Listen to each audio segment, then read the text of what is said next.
શ્રી ગણેશાય નમઃ. તો શ્રાદ્ધ પક્ષમાં આપણે ગરુડ પુરાણમાં સાંભળીએ કે શ્રાદ્ધ વિધિ કેવી રીતે કરવી અને તેનું ફળ આપણને શું મળે છે તે આજે આપણે ગરુડ પુરાણના અધ્યાયથી સાંભળશું.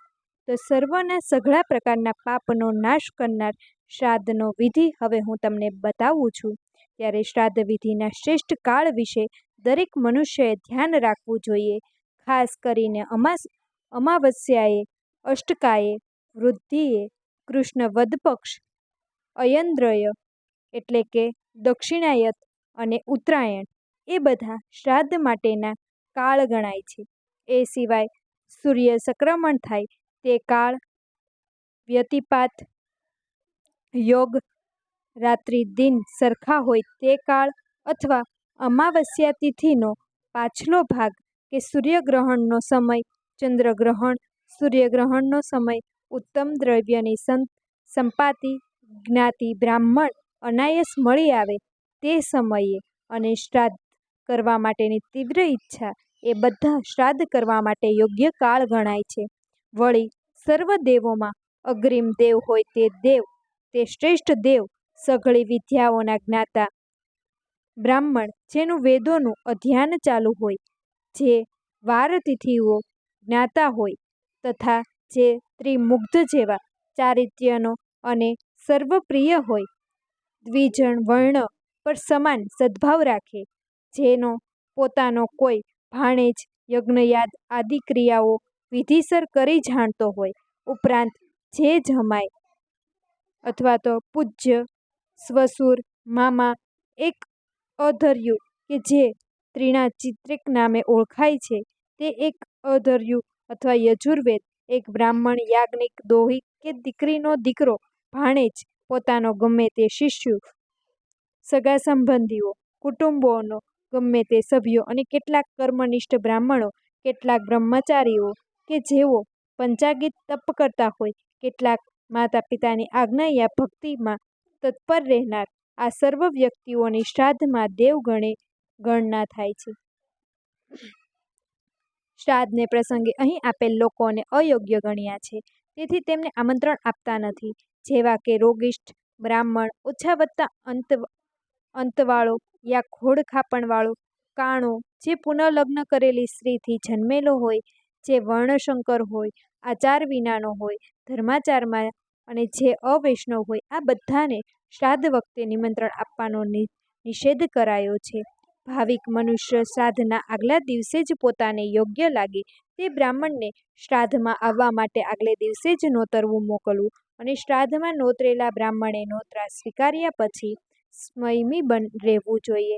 શ્રાદ્ધ પ્રસંગે આંગણે આવેલા બ્રાહ્મણોને પ્રેમથી સત્કારીને આચમન કરાવી સારા આસન પર બેસાડી પછી નમસ્કાર કરીને તેને વિનંતી કરીને કહેવું કે અમે આપને અમારે આંગણે દેવતાય કર્મ તથા પિતૃઓને લગ્ન કર્મ નિમિત્તે નોતર્યા છે. દેવતાય કર્મ નિમિત્તે 2 વિપ્રોને નોતરીને તેમને પૂર્વ દિશામાં બેસાડવા, તેમણે દેવતાય કર્મ કરવાનું છે. પિતૃકર્મ કરનાર 3 બ્રાહ્મણોને ઉત્તરના આસન પર બેસાડવા અને 2 બાજુએ બીજા એક બ્રાહ્મણને પોતાના માતાના પિતા રૂપે નોતરીને જુદા જુદા આસન પર બેસાડવા. બીજા 2 યજમાનને. આમ તમામ બ્રાહ્મણોને આદરપૂર્વક બેસાડ્યા પછી વૈશ્વદિક મંત્ર ભણવો. પછી તે બ્રાહ્મણને હસ્તમ પલાક્ષ, હાથ ધોવાને માટે પાણી આપવું અને દેવ પિતૃઓને આસન માટે દર્ભો આપવો.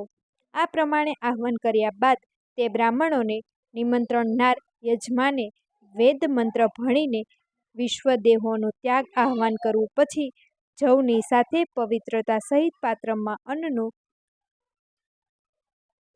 અન્નનું વિકર્ણન કરી વેરીને દર્ભમાં પવિત્રતા સાથે પાત્રમાં મંત્ર બોલી પાણી નાખી તથા મંત્ર બોલીને જવ નાખવા અને ત્યાર પછી એ મંત્ર બોલીને તે બ્રાહ્મણના હસ્તમાં ગંધ, ચંદન, જળ, ધૂપ વગેરે તથા એક દભનું પવિત્રો રાખવું.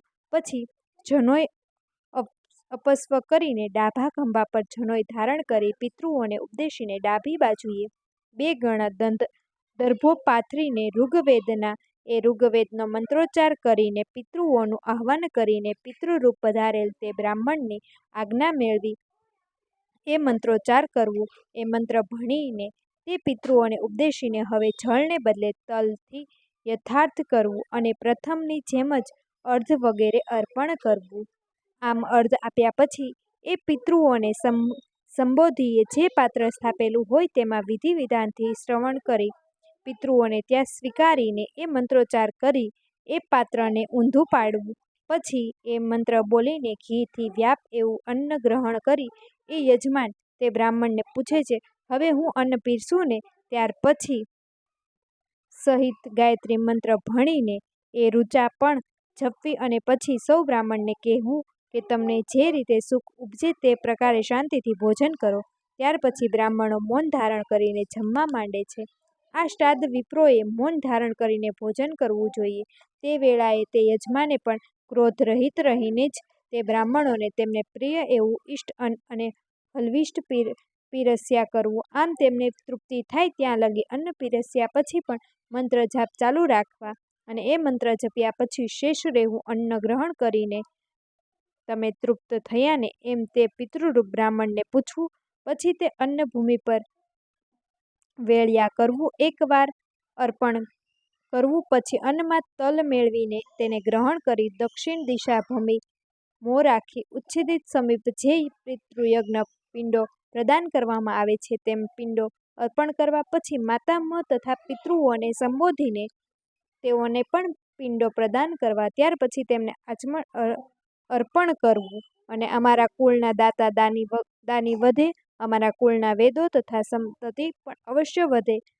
ઉપરાંત અમારી શ્રાદ્ધ કદી પણ દૂર ન થાવો, કાયમ અમારા શ્રાદ્ધ રહ્યા જ કરો એમ પ્રાર્થના કરે ને ત્યારબાદ તે બ્રાહ્મણ યજમાનને તથાસ્તુ એમ કહીને પ્રિય વાણી કહે. પછી એ યજમાન તે બ્રાહ્મણને પ્રણામ કરી વિદાય આપે.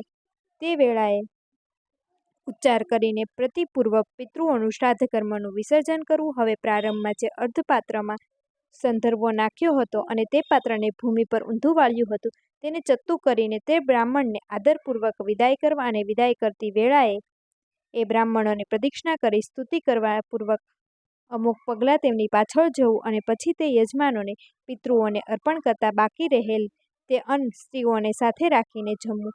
તે દિવસની રાત્રિએ બ્રહ્મચર્ય પાલન કરવું.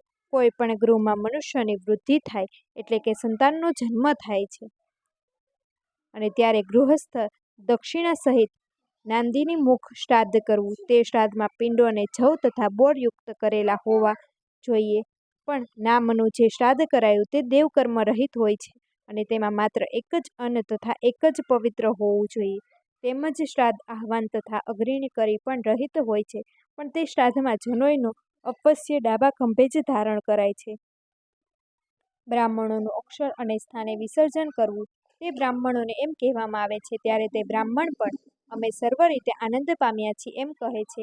આ શ્રાદ્ધમાં કુલ 4 પાત્રોમાં ચંદનયુક્ત જળમાં તલ મિશ્ર કરી રાખવામાં આવે છે અને પિતૃપાન જે અધર્વ માટેનું હોય છે તે પર પ્રેત પાત્રનું સિંચન કરવું અને તે વખતે એ 2 ઋચાઓ વડે તે સિંચન કર્મ કરવું. બાકીનું તમામ કર્મ પહેલાંની જેમ જ કરવું. આ શ્રાદ્ધ સપિંડીકરણ નારીએ સંબોધીને પણ કરી શકાય છે. જેને પ્રેત પ્રેરણાથી મુક્ત કરવાને શ્રદ્ધા કર્મ કરવામાં આવે તેને સપિંડીકરણ શ્રાદ્ધ કહેવાય છે. આ સપિંડીકરણ શ્રાદ્ધ 1 વર્ષ પછી થઈ શકે છે. તેને ઉપદેશીને પણ બ્રહ્માદિ દ્વિજ વણે 1 વર્ષ વીતે ત્યારે પાણીથી ભરેલા ઘડાની સાથે અન્ન અવશ્ય આપવું. એ વેળા ગાયોને, ઘેટા બકરાને તથા બ્રાહ્મણોને પણ પિંડો આપવા. અગ્નિ કે જળમાં પણ પિંડ અર્પણ કરવા. દરેક પિતૃને ઉપદેશીને માસિક માસ્યો શ્રાદ્ધ હવયાન વડે જ કરાય, જ્યારે શ્રાદ્ધ દૂધપાક વડે જ કરાય. તેથી પૂર્વજો સંતુષ્ટ થાય છે. જો માંસાહારી હોય તો 1 મહિનાની વૃદ્ધિ અનુસાર ક્રમશઃ માછલાનું, હરણનું, બકરાનું, ઘેટાનું, શાકુન પક્ષીનું, મૃગનું, એણ નામનું મૃગનું, રૂરુ નામનું મૃગનું, ડુક્કરનું તથા સસલાનું માંસ આપ્યું હોય તો તેથી આ લોકમાં તે પિતામહ પિતૃઓ અતિ તુષ્ટ થાય છે. વળી વર્ષ દરમિયાન આવતી 2 ત્રયોદશી તેરસને રોજ આખા વર્ષમાં તથા મધા નક્ષત્ર પર ઉપર નિર્દેશા પ્રમાણે પિતૃઓને સંબોધીને પિંડ પ્રદાન કરવું. એ જ રીતે પડવો વગેરે તિથિઓ પર દ્વિજવર્ણ શ્રાદ્ધમાં પિંડ પ્રદાન કરવું તે કન્યા વગેરે સંતતિ પામે છે. પણ જે લોકો અશસ્ત્રથી હણાયા હોય, મૃત્યુ પામ્યા હોય, તેમનું નામ લઈને ચતુર્દશી ચોદશે શ્રાદ્ધ કરીને પિંડદાન કરવાથી પિતૃઓ તૃપ્ત થાય છે. જો આ શ્રાદ્ધ વિધિપૂર્વક કરવામાં આવે તો શ્રાદ્ધકર્તાને સ્વર્ગ, અત્પય સંતાનયોગ, શૌર્ય, ક્ષેત્ર, બળ, આરોગ્ય, યશ, સૌહિર્દપણું, પરમ શ્રેષ્ઠ ગતિ, ધન, વિદ્યા, વાણીસિદ્ધિ, સોના રૂપા સિવાયની ધાતુ, ગાય, અજાદિક, અશ્વ, આયુષ્ય વગેરેની પ્રાપ્તિ પિતૃઓની પ્રસન્નતાને લીધે થાય છે. ઉપયુક્ત પદાર્થોની કામનાવાળો મનુષ્ય કૃતિકાથી માંડીને ભરણી પર્યંત નક્ષત્રોમાં વિધિ વિધાનથી શ્રાદ્ધ કરે તો તેને પોતાના ઇચ્છિત પદાર્થની પ્રાપ્તિ અવશ્ય થાય છે. આ બધા શ્રાદ્ધમાં બ્રાહ્મણોને નવા વસ્ત્રો પરિધાન કર્યા હોય તો તે પ્રસન્ન થયેલા બ્રાહ્મણોના આશીર્વાદથી શ્રાદ્ધકર્તાનું શ્રેય થાય છે. દરેક ભાવિક મનુષ્ય નિરંતર વિધિ વિધાનથી શ્રાદ્ધ કર્મ કર્યા કરે તો તેના પર પ્રસન્ન થયેલ પિતામહ બ્રહ્મા તેને સંપત્તિ, સતતિ, વિદ્યા આપીને મોક્ષની પ્રાપ્તિ કરાવે છે.